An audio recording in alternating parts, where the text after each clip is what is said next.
Hello everyone. Finally आज वो question मैं सॉल्व करने वाला हूँ जो बहुत बहुत ज़्यादा इंपॉर्टेंट है।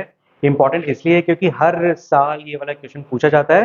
रूट 2 नहीं, रूट 3 या फिर 2√2 इस टाइप के क्वेश्चन आपसे डेफिनेटली पूछा जाता है और वो फिक्स्ड है कि पूछा ही जाएगा। और कुछ बच्चों को ये थोड़ा सा समझ में नहीं आता है, कंफ्यूजिंग लगता है क्योंकि ये कॉन्ट्राडिक्शन मेथड से सॉल्व करते हैं। So let me tell you what is a contradiction method.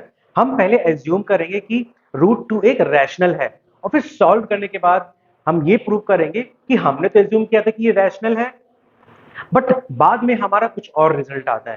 Right, तो वो किस मेथड से सॉल्व करेंगे, एंड ट्रस्ट मी गाइड बहुत इजी तरीके से बताने जा रहा हूं आप लोगों को। और इतना आसान है ये कि आपको बस सोल्यूशन एक बार देखते ही समझ में आ जाएगा कि एक्चुअल में इसका कॉन्ट्राडिक्शन मेथड होता क्या है। चलिए स्टार्ट करते हैं।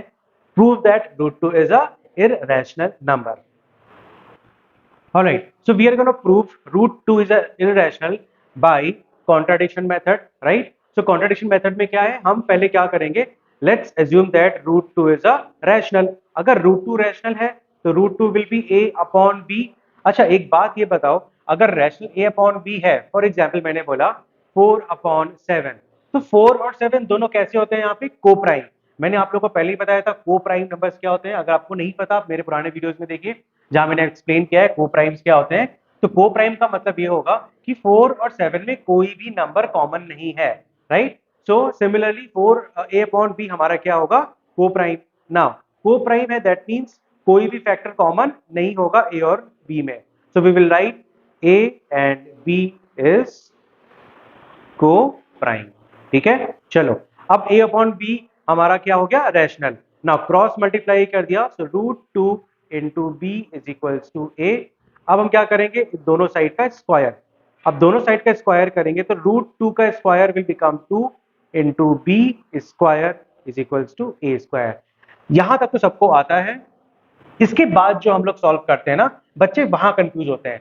तो देखो कंफ्यूजन दूर करने के लिए मैंने एक छोटा सा ट्रिक क्या निकाला है। अब एक बात बताओ, 2 है, 2 को मैं क्या करूंगा, ए स्क्वायर के नीचे लेके जाता हूं, तो B square is equal to क्या हो जाएगा, ए स्क्वायर अपॉन 2।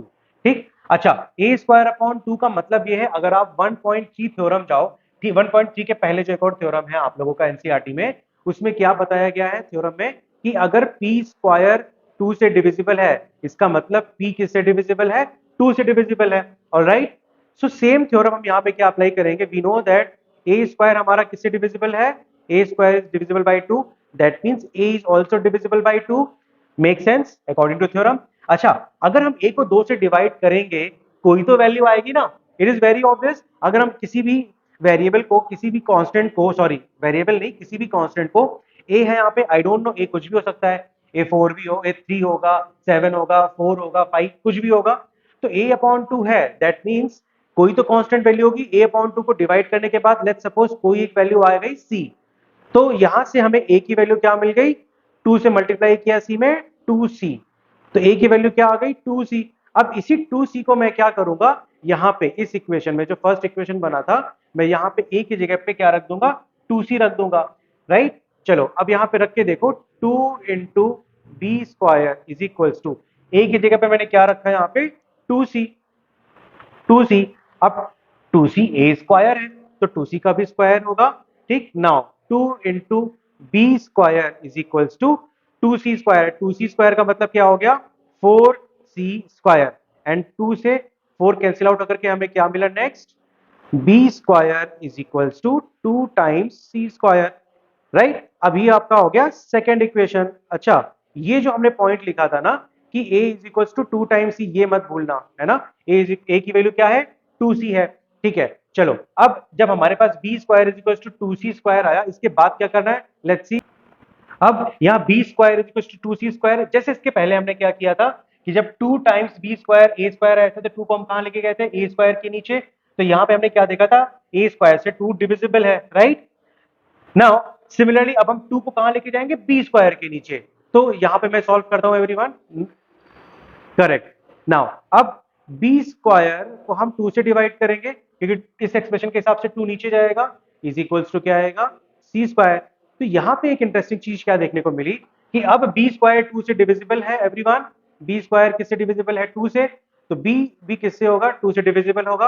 और लेट सपोज कोई एक कांस्टेंट वैल्यू के, b को 2 से डिवाइड करने के बाद कोई तो वैल्यू आएगी k, राइट? जैसे हमने यहाँ पे किया था, a स्क्वायर को 2 से डिवाइड किया था, तो a को 2 से डिवाइड करने के बाद कोई वैल्यू आई थी, कांस्टेंट c मान लिया था, तो a की वैल्यू क्या आ गई, 2 टाइम्स c। सिमिलरली यहाँ पे b स्क्वायर को 2 से डिवाइड किया, तो b स्क्वायर को 2 से डिवाइड किया, तो b स्क्वायर को 2 से डिवाइड करने के बाद b अपॉन 2 और which is equals to k, तो यहाँ से b की वैल्यू भी क्या आ गई हमारी, 2 टाइम्स k। अब बहुत इंटरेस्टिंग है एवरीवन। अब एक बात बताओ, स्टार्टिंग में हमने क्या बोला था, a और b क्या है, को प्राइम। तो इसको सॉल्व करने के बाद हमको क्या मिला, a क्या है 2 टाइम्स c और b क्या आ गया 2 टाइम्स k। तो बेटा एक बात बताओ, जब a और b दोनों को प्राइम है, सॉल्व करने के बाद तो हमको क्या दिख रहा है कि a के अंदर भी क्या है 2 का फैक्टर, b के अंदर भी क्या है 2 का factor, right? Which is not possible at all, right? अगर एक तरफ तो हम क्या बोल रहे हैं कि ए और बी क्या है, को प्राइम में तो कोई भी फैक्टर कॉमन नहीं होता है ना, लेकिन सॉल्व करने के बाद हमने यहाँ पे ए और बी की जब वैल्यू निकाली तो बी में भी क्या है 2k और ए में भी क्या है 2c, यानी 2 तो दोनों में कॉमन है, यानी कि जो को प्राइम हमने बोला था वो को प्राइम है ही नहीं, राइट? एक्चुअली में को प्राइम वो क्यों नहीं है, क्योंकि जो हमने एज्यूम किया, जो हमारा एजम्पशन था, वही एजम्पशन हमारा गलत था। और एजम्पशन हमने क्या किया था कि √2 क्या है, एक रैशनल नंबर। तो आपको ये स्टेटमेंट लिखना पड़ेगा कि hence our assumption is wrong, so it contradict the statement which is √2 is a rational number. तो ये स्टेटमेंट आपको लिखना पड़ेगा। सो एवरीवन, आई होप आप लोग को समझ में आ गया होगा। बाकी ये जो ऐसे क्वेश्चंस हैं जहां पे मैं आपको बताने वाला हूं, for example prove that 3 + 2√5 is irrational. So everyone, subscribe this channel, subscribe this video, share with your friends also, क्योंकि अब मैं जो नेक्स्ट वीडियो बनाऊंगा उसमें मैं प्रूव करने वाला हूं, prove that 3 + √5 is a irrational number. Everyone, take care.